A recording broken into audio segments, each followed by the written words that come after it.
శేఖర్ భాష గారు నమస్తే. నమస్తే. ఏంటి ఈ ఢిల్లీ వరకు పోరాటం అనేది నాతో చెప్పారు లాస్ట్ టైం మాట్లాడుతున్నప్పుడు. అవసరమైతే ఢిల్లీ వెళ్తానని. వెళ్ళినట్టున్నారు ఢిల్లీ ఆల్రెడీ? అవును, చాలాసార్లు చెప్పాను. ఇది ఢిల్లీలో గట్టిగా ఒక సపోర్ట్ చేయాలి.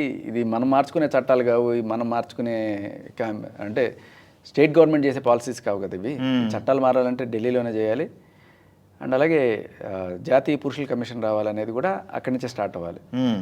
దీనికోసం మనం ఫస్ట్ నుంచి చెప్తున్నట్టుగానే మొన్న రీసెంట్గా ఒక ధర్నా చేసాం. అవును. సో అయితే దాంట్లో కొంతమంది బాధితులు వాళ్ళకి సపోర్ట్గా నేను వెళ్ళాను, కానీ వెళ్ళినప్పుడు కూడా మా డిస్కషన్ అదే. సో ఇక్కడ కాదు మనం చేయాల్సింది ఢిల్లీలో అని చెప్పి అనుకుంటున్నప్పుడు అతుల్ సుభాష్ చనిపోయారు కదా, వాళ్ళ బ్రదరు, ఇంకా ఇలా దాదాపు మనకు తెలియని విషయాలు. అతుల్ సుభాష్ చాలా హైలైట్ అయ్యాడు, ఎందుకంటే తను మొత్తం డాక్యుమెంట్ చేసి ప్రతి పాయింట్ చేసి పెద్ద సూసైడ్ నోట్ రాసేంత చేశాడు. కానీ చాలామంది అలా చేయట్లా.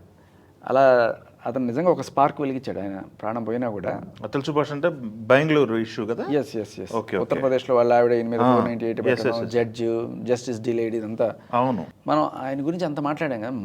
మన తెలంగాణ రాష్ట్రంలో ఒక సైంటిస్ట్ చనిపోయాడు రీసెంట్గా. అవునా? సైంటిస్ట్, ఫార్మా సైంటిస్ట్ పాపం.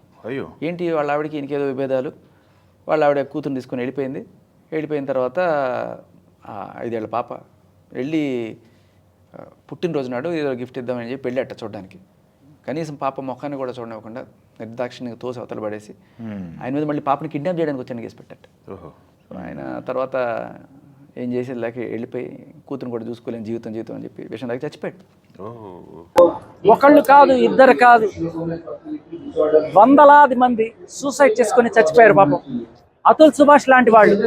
ఇవాళ నేను ఢిల్లీలో జంతర్ మంతర్ దగ్గర మగవాళ్ళ కోసం నిర్వహిస్తున్న ఒక సత్యాగ్రహానికి వచ్చాను. ఫార్మా సైంటిస్ట్ తన కూతుర్ని చూడనివ్వకుండా తన వైఫ్ అడ్డపడి ఏకంగా కూతుర్ని కిడ్నాప్ చేశాడని చెప్పి ఆయన మీద కేసులు పెట్టే ప్రయత్నం చేస్తే ఆయన ఆత్మహత్య చేసుకుని చనిపోయాడు. రాజ్ తరుణ్ ఇల్లు కొట్టేయడానికి లావణ్య లాంటి కంత్రీలు ఎంత దారుణమైన చర్యలు చేస్తున్నారు. అక్రమ సంబంధాలు, డ్రగ్స్ బాగోతాలు వీళ్ళు ఉన్నా కూడా జస్ట్ ఒక మహిళ, అందరికీ తెలుసు 45 రోజులు చెంచుకోట జైల్లో రెడ్ హ్యాండెడ్ గా డ్రగ్స్ కేసులో పట్టుబడిపోయి, అయినా కూడా నేను మహిళని ఒక కార్డు వేసుకొని ఆవిడ ధర్నాలు చేస్తుంది. సూసైడ్ నోట్ రాశాడు. ఆ సూసైడ్ నోట్లో విడాకులు తీసుకునే సమయంలో పిల్లలు ఆడవాళ్ళ హక్కు కారాదు. కస్టడీ జనరల్గా ఏం చేస్తారు, పిల్లలకి అమ్మకి ఇచ్చేయండి అంటున్నారు కదా. ఎందుకు ఇవ్వాలి అమ్మకి? ఇవాళ రేపట్లో మీరు చూడండి ఎంతమంది తల్లులు పిల్లల్ని చంపేస్తున్నాను వార్తలు. నిన్న ఒక తల్లి పిల్లల్ని చంపేసింది, మొన్న ఒక తల్లి 2 పిల్లల్ని నరికిసి ఆవిడ కూడా చచ్చిపోయింది. అంతకుముందు అమీన్పూర్లో ఒక 3 పిల్లల్ని చంపేసి ప్రియుడి కోసం. ఇలా రోజుకి ఒక తల్లి పిల్లల్ని చంపేసిందనే వార్తలు మీరు గమనించండి. ఇది ఇప్పుడు కాదు, బావిలో తోసేసి పిల్లల్ని ఈవిడ కూడా చచ్చిపోయిందని, ఇలా చాలా తల్లులు వాళ్ళు చచ్చిపోదాం అనుకున్నప్పుడు పిల్లల జీవితాలను కూడా నాశనం చేసి చచ్చిపోతున్నారు. మన వాళ్ళు ఇంకా ముందు వెనక చూసుకోకుండా కస్టడీ తల్లికి ఇవ్వండి. చాలామంది సైకోలు ఉన్నారు.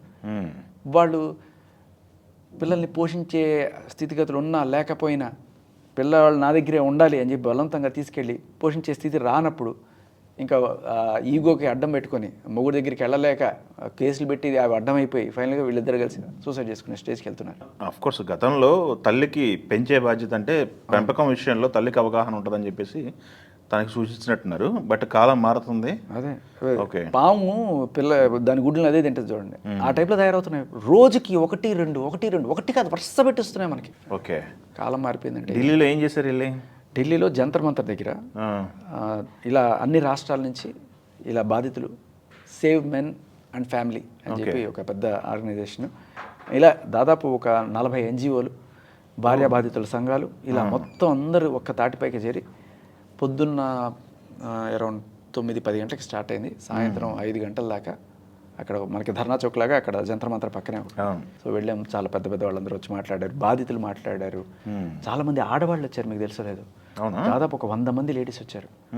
వాళ్ళు వాళ్ళ అన్నయ్యకి, వాళ్ళ బిడ్డలకి, వాళ్ళ తండ్రికి ఎలా అన్యాయం జరిగింది, ఇంత క్రూరంగా హింసించి వీళ్ళ దగ్గర నుంచి డబ్బులు వసూలు చేస్తున్నారు, వేరే వాడితో ఉంటుందంటే వీడి భరణం ఇవ్వాలట. ఇటువంటివన్నీ అంటే చచ్చిపోయిన ఫ్యామిలీస్, చితికిపోయిన ఫ్యామిలీస్ వీళ్ళందరూ వచ్చి షేర్ చేసుకున్నారు. అండ్ నేను కూడా మాట్లాడా, ఇలా ఎంతమంది చచ్చిపోతే గవర్నమెంట్ ఈ పురుషుల కమిషన్ ఇస్తుందని మీరు అనుకుంటున్నారు?